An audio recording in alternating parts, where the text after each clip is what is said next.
Most people graduate and pick one of two things: college or job. My mom and I decided there was a third one. I'm Vienna like the city in Austria, not the sausage, and this is Wandering Vienna. I share how my mom and I travel the world and the finance side of getting there on a single mom's regular income. I'm 15, I've been to 20 countries across 5 continents on a regular income with no debt, and this was always the plan. And stay with me till the end. I'm going to tell you exactly what my mom built to make this possible. This whole thing actually started because it's not when you'd guess. My mom started taking me places when I was really young, not because we had extra money, because she decided school breaks weren't just time off. They were time to actually go somewhere and see something real. The first big trip was Dublin, Ireland. She saved for it without getting a raise, without a new job, without borrowing anything. She just tracked every dollar for a month and found all the places money was quietly leaving that she never noticed. She plugged the holes, and then she went. I remember getting off the plane and seeing cars driving on the opposite side of the road. And I remember thinking, oh, things are different here. And not just a little different, actually different. And that was just the beginning. From there, it kept going. Country by country, break by break. 20 countries across 5 continents, all on school breaks.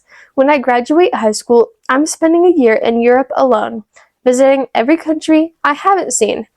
And by then, I'll have been to 30 countries. That's been the plan for a long time. And everything my mom built financially is the reason it's actually going to happen. People always ask how we afford this, and I get why. Because from the outside, it looks like something only certain people can do. It isn't. Here's what my mom actually did.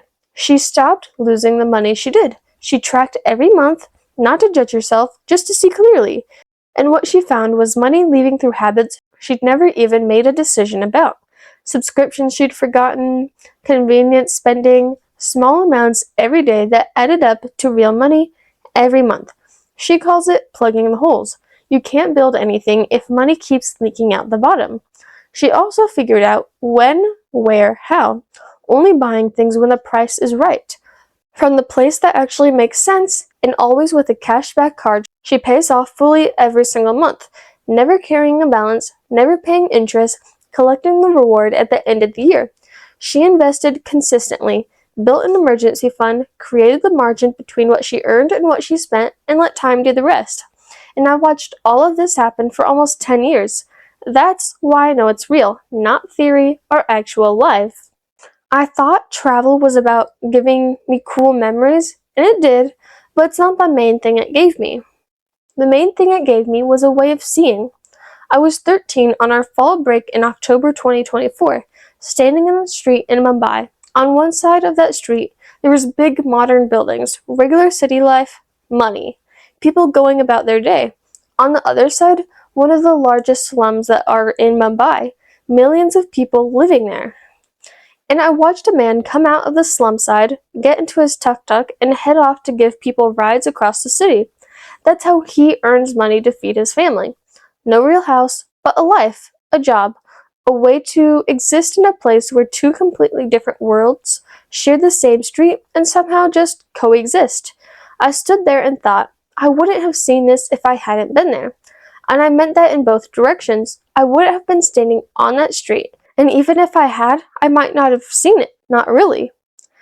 In Kathmandu, Nepal, I watched people set food out on the streets for those who didn't have enough. Not an organization, not a program, just people deciding that if someone near them was hungry and they could do something, they would. In America, I watched people walk past each other, sleeping on the sidewalk without making eye contact. Same problem with a completely different response. I'm not saying one country is better than another. I'm saying I saw all of that in person at 13, and it changed how I think about people, about problems, about what normal means, and about what I want my life to actually stand for. That's not something you get from a classroom. That's not what you get from a textbook. That's what travel actually builds if you let it. So here's what I actually mean when I say the third option. Most people think of the options after high school as a list: a college, job, maybe trade school, maybe a gap year, and most of the conversation is about which one of those you pick. My mom never framed it that way. She framed it as, What kind of person do you want your kid to be? And what experiences actually build that person? She decided early that a kid who had seen 20 countries before she graduated was going to move through the world differently than a kid who hadn't. Not better, not smarter, just with more to compare, more to draw from, a wider frame for what's possible. And she built the financial system that made it real, not after we had more money, while she was figuring it out, because she understood something I think most people miss. Waiting isn't free. Every year you wait to start traveling, investing, paying attention to money is a year that's already gone. Time is the one thing you can't buy more of later. The third option is just deciding the life you actually want is worth building now. Not someday, now. With whatever you have. Be aware, intentional, and moving. My mom didn't build this plan in the last 4 years before I became an adult. She built it in the first 10. So if you're a parent wondering what you're actually preparing your kid for, or someone my age wondering if there's another option nobody mentioned, here's what I'd say. Look at what you're doing right now, today, not what you're planning to do someday. The next 10 years start with whatever you do this week. I'm 15, I'm not a financial advisor. Everything I share is what I watched my mom build. 20 countries, 5 continents, on a regular income, no debt. I lived it and now I'm sharing it. Comment below if this just changed how you see things. And make sure to subscribe to Wandering Vienna if you haven't yet. Hit the like button, it tells the algorithm you like this content. I post content like this every single week and I don't want you to miss what's coming.